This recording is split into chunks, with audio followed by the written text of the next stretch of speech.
Great. Any questions out in the crew? Yeah. I had one. Leslie and I talked a little bit, but Amelia as well.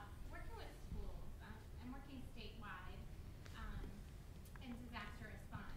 And even in this community, culture plays a huge role.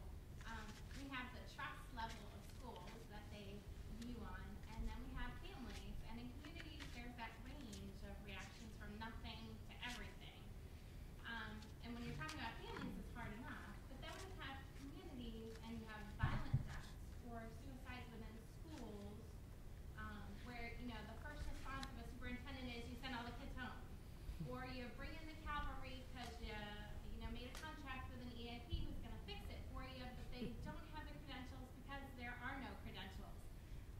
So you have people trying to fix it, and people who aren't called like Leslie because they're not inside that loop. And in this state, we're supposed to pre-register all mental health that is going to come in. And around here, people take mental health instead of taking people that are experienced. So how are you doing that where you are? How are you getting those inroads to change that quick response of we're going to fix it and make it go away and it's not going to hurt anymore to that realistic range of pain? Good question. So in our community, and we started a program in Reno, Nevada, Las Vegas, Gardnerville, and Elko, and we're getting ready to set up some other programs in Winnemucca, Nevada, and Lake Tahoe. We continuously go to their trainings, paramedics, emergency services, school, social services, the medical community. We're continuously trying to find out when they're doing their training so we can go in. A lot of times we can't get in, but they'll let us give them our brochures and books, and we'll stand there at the training and we'll meet people and we'll let them know that we're available. And they're like, oh, that's great. Because a lot of times they're too busy for us, but they know that we're there. So we're just continuously push it and pass out brochures and pass out our resources and our cards. The paramedics now in our community in Reno, Nevada, no longer needs us because they said that we're too busy with the paramedic training, and same with social services, but they know that it exists. So we can no longer do any more trainings, workshops, or presentations.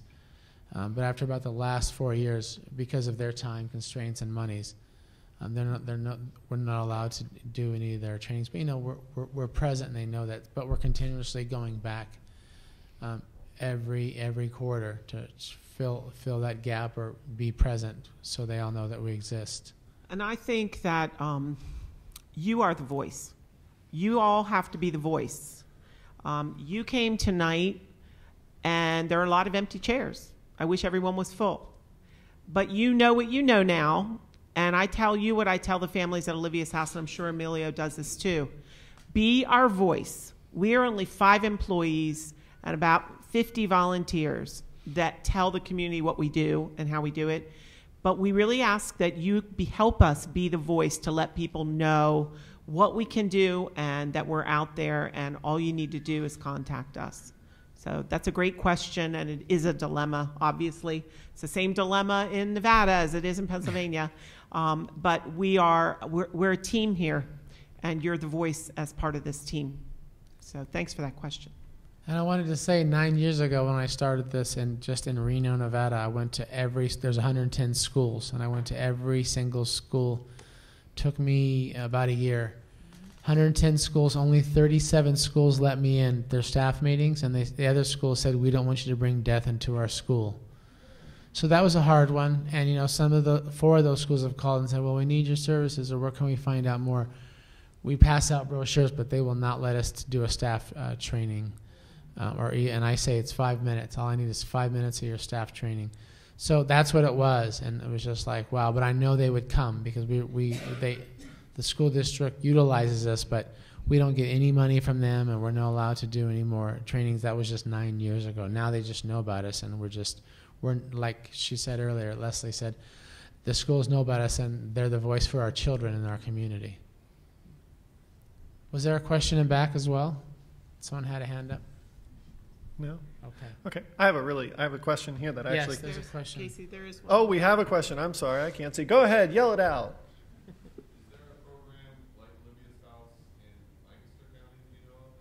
Yes, there is. There's a program called Pathways at the Hospice of Lancaster County. It's similar to Olivia's House in many ways, and it's different in other ways. Every one of our programs are kind of unique to our communities. That's what I think makes them so special. They are affiliated with the hospice, so they have to do things kind of a little bit differently because of the hospice. We are the only independent, freestanding grief center in Pennsylvania. Everybody else in the state, and I believe, Casey, there's 7 others, are affiliated with an insurance company, a private practice / nonprofit, and a hospice or hospital.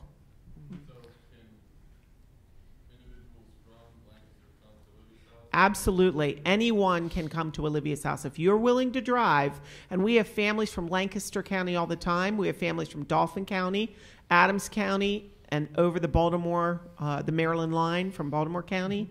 We serve anyone and everyone, and our services, like Emilio's, are at no cost.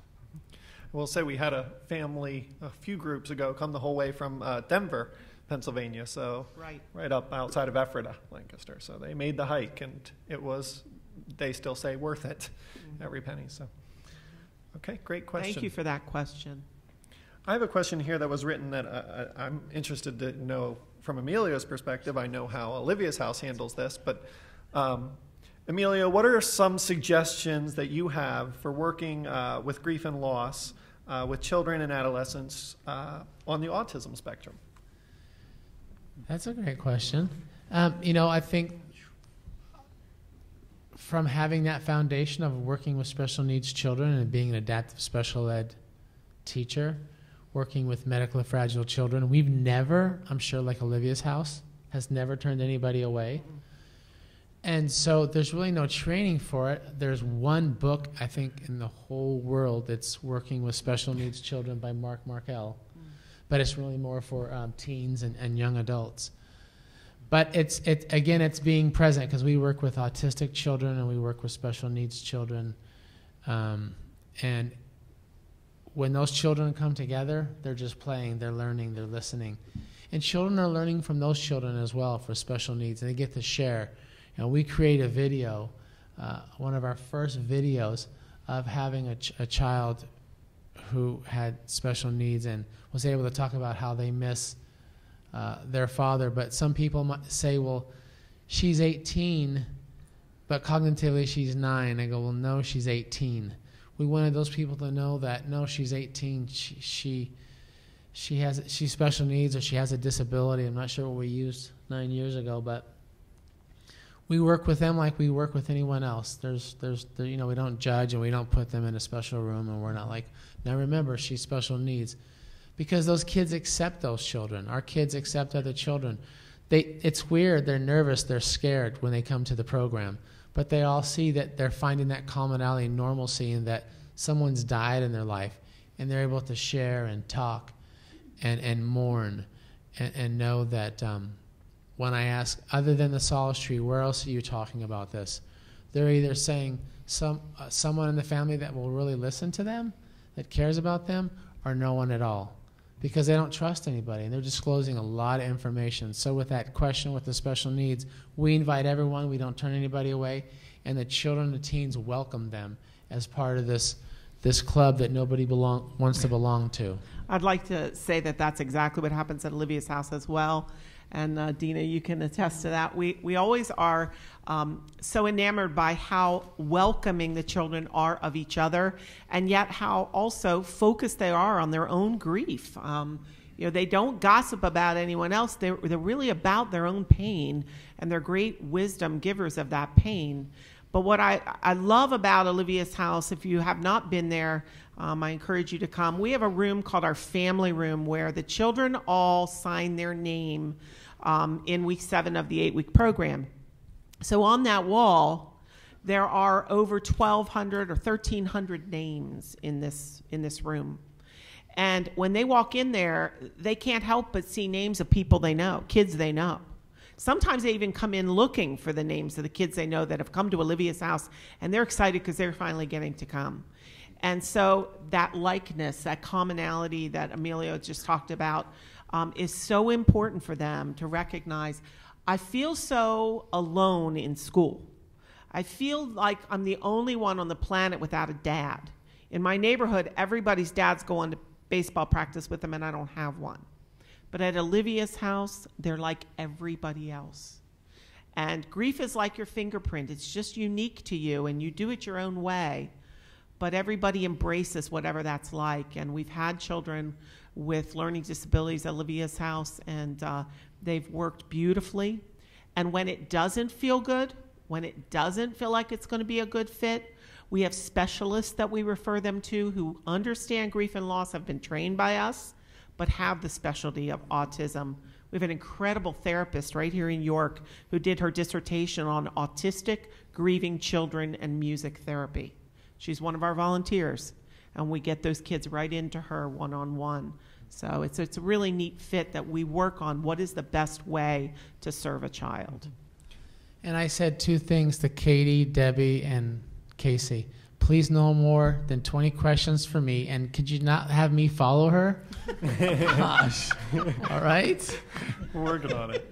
I think one of the neat things about the autism spectrum, like tagging onto that, what we do at Olivia's house, or where we found success, is in the newly created confessional space. I think for children with autism, it's opened a different window than we ever expected it to do. There's a certain sense of technological anonymity that they're beginning to grasp onto. So I think we're constantly trying to develop new tools for all children, but we're finding special places for them as well. And children learn from each other. They're the ones who guide us as adults through the grieving process. They teach each other. They're the teachers. We're adults and we're listening. And we model that. We cry when we're also sad. We're not sorry, but we're also sad. But they get to teach each other. And they get to know that they're not alone in all these feelings and things that they're experiencing. Great. Okay. Dina, I have a question here that I think is apropos to you as well. The question is, it's been years since the death in our family. Is there a time limit for grieving or for the services at Olivia's house? The answer would be no. There's no time limit to grieving, and you can always come to Olivia's house. The family goes through the initial acute grieving time when you're looking at extreme emotions and many, many months and sometimes years where you're trying to reconstruct your family. You're trying to find out who you are as now a single parent or a bereaved parent.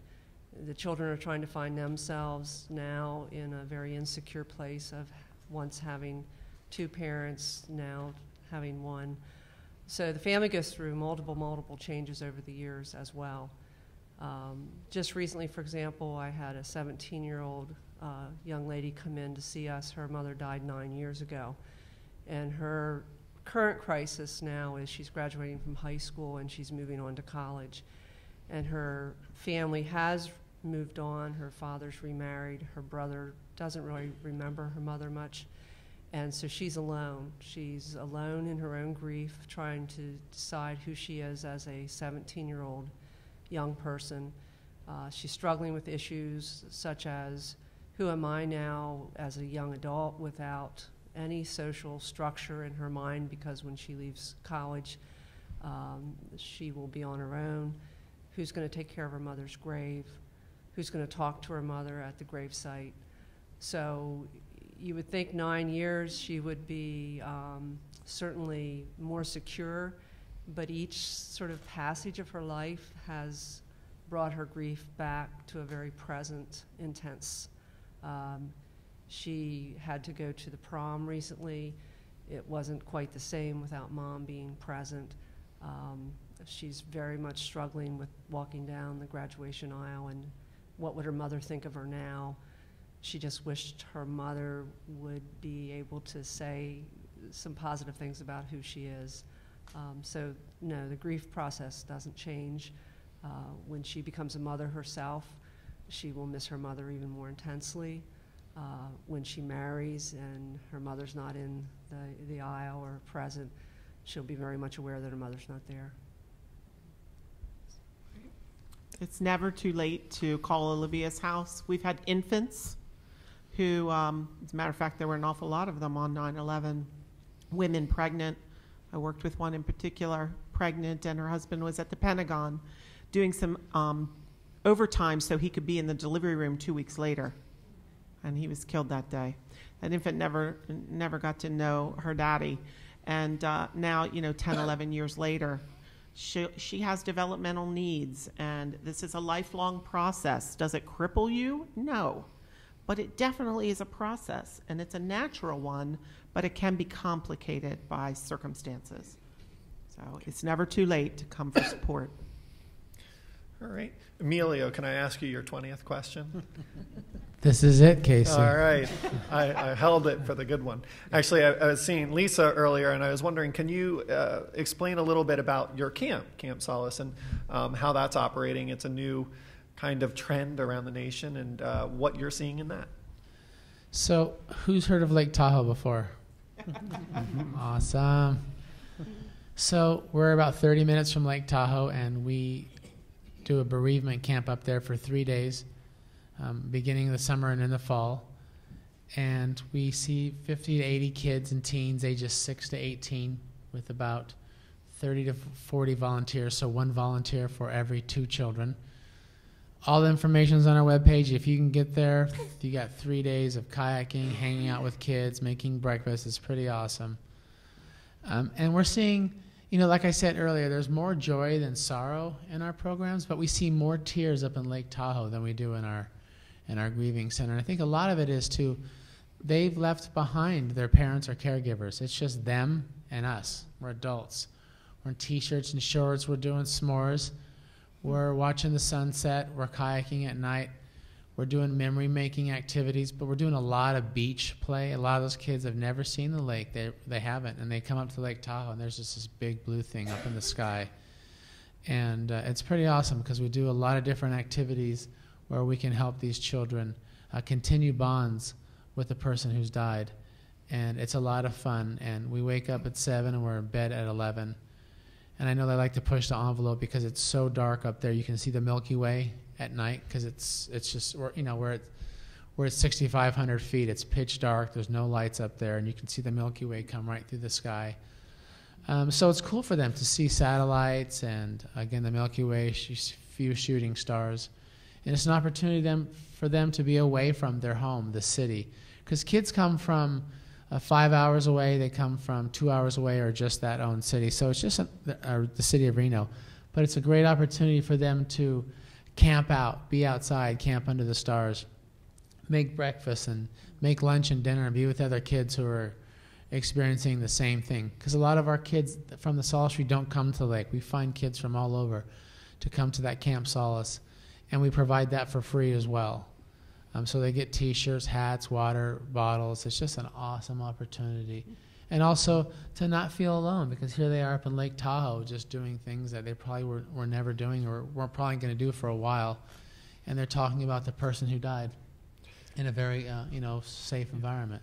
Well, we're lucky in York to have 3 camps around us, Camp Koala being one. Your what would you call it, Mom? Your dissertation? What was it? Your master's thesis with Camp Mendahart here locally. So it's a great movement. My question to you then, Ma, is why camp? What was so important about being outdoors to talk about grief? Why was that a vital issue? Well, I think nature is wonderful for children, and like Emilio said, some of them maybe not have had a chance to be out in nature, but nature is beautiful. Water is a symbol of healing. Light is a symbol of healing. Fire is a symbol of healing. And you can use all of those symbols so beautifully in a camp setting. You can use the analogy of burning your burdens, and so you can do exercises. We play a lot of games based on letting go of issues you're carrying around. At a camp, we do what's called the burden bag. Now, we do this at Olivia's house too, but it really helps when you're going on a hike. But we fill a big bag full of all kinds of heavy stuff, and they have no clue what's in that bag. But they have to carry that around through this whole hike. At Olivia's house, they just have to carry it around all night long at the house. Mm-hmm. But they absolutely learn that when that burden bag is too heavy, there's somebody there ready to take it off their hands. And you can make that analogy of who is in your life that you can pass your burdens off to. Everybody needs to make a list. Think about who those people are. And maybe it's the first time they've thought about who in their life will help carry their burdens. And if they really can't think of anybody, then it's up to the camp staff to make note of that and help them to be able to have somebody to always be able to turn to. So a lot of great activities with nature. We did a one-day camp. I realized one day wasn't long enough. We did a 3-day camp. I realized 3 days wasn't long enough. So we created the 8-week program. But the camping experience is unique and wonderful, and I'm so glad we have it. We have Camp Dragonfly as well up in Dauphin County. And Camp Aaron's and the Moyer Foundation has spread the camping experience in every single city that has a major baseball field. Professional baseball player Jamie Moyer is the head of that foundation, has made those finances possible. So it's really caught on. It's beautiful. I think you just wanted a camp because you married a Park forest ranger? ranger. Yeah, I ranger. did marry Smokey Bear. I did. So. There you have it. Debbie's telling me we have about 5 minutes left. But yep. So I want to end with a question that I have for everyone on the panel, which is how has your work with grieving children influenced your own personal life? Al, you go first. Start down there. Wow. Tina, you go first. Get it out of the way. In my world, in the cancer world, you have a great deal of sorrow and a great deal of loss. And to see the transformation in a child's life, to see the healing, to witness the incredible human spirit,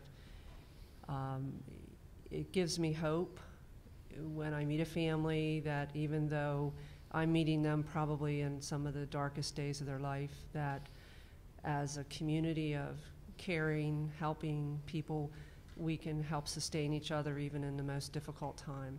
So I think that's what the kids have taught me. I see particularly the teens who come in who are withdrawn and really not in any shape or form wanting to be there.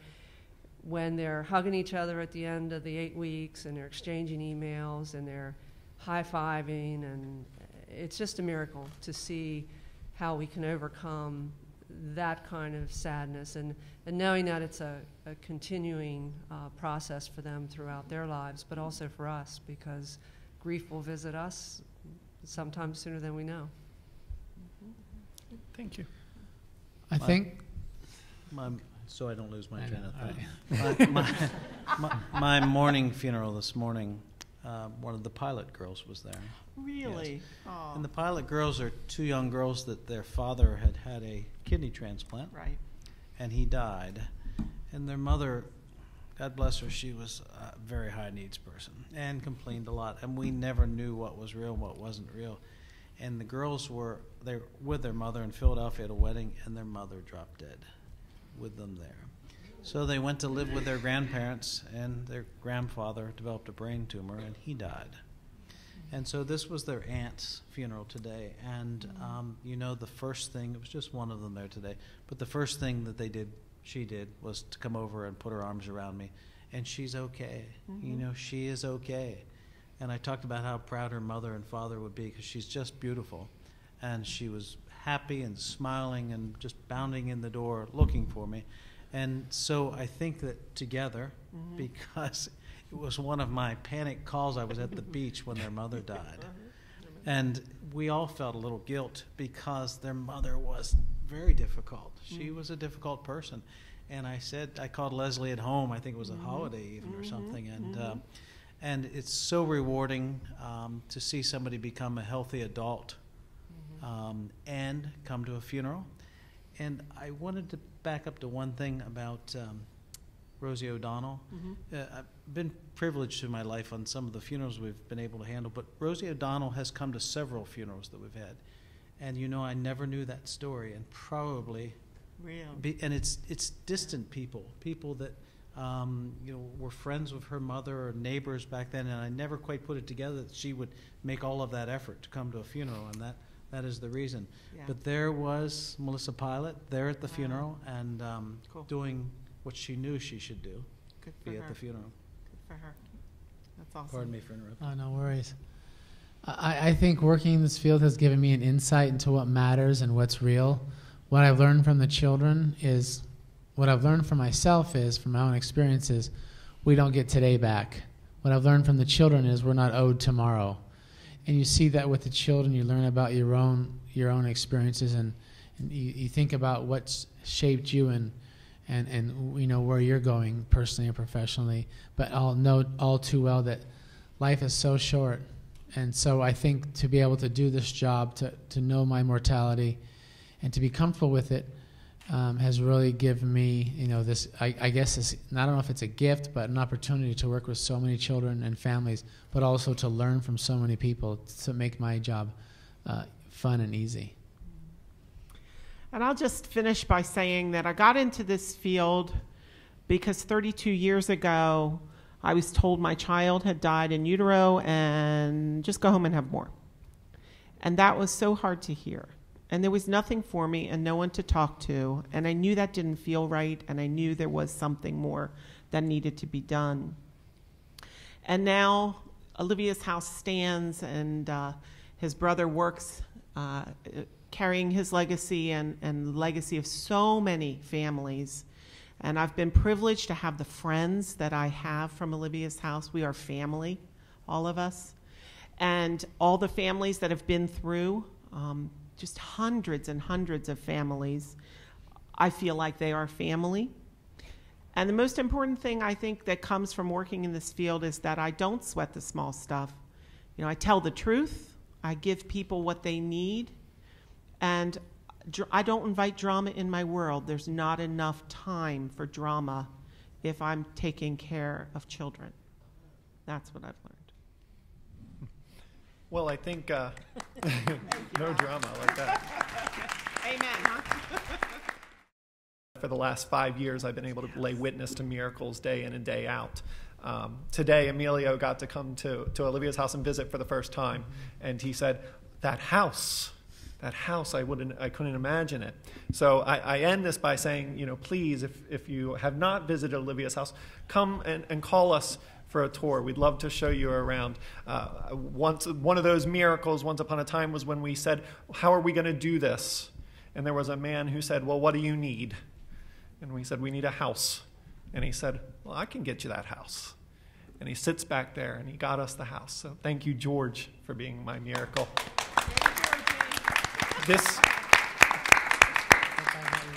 Our community is very blessed and very special to keep Olivia's house and all the grief programs around the community here and continuing to keep us going. I want to end by thanking WITF and Debbie and Katie tonight for putting this on for everyone. It was a wonderful forum. I want to thank Amelia for coming out as well.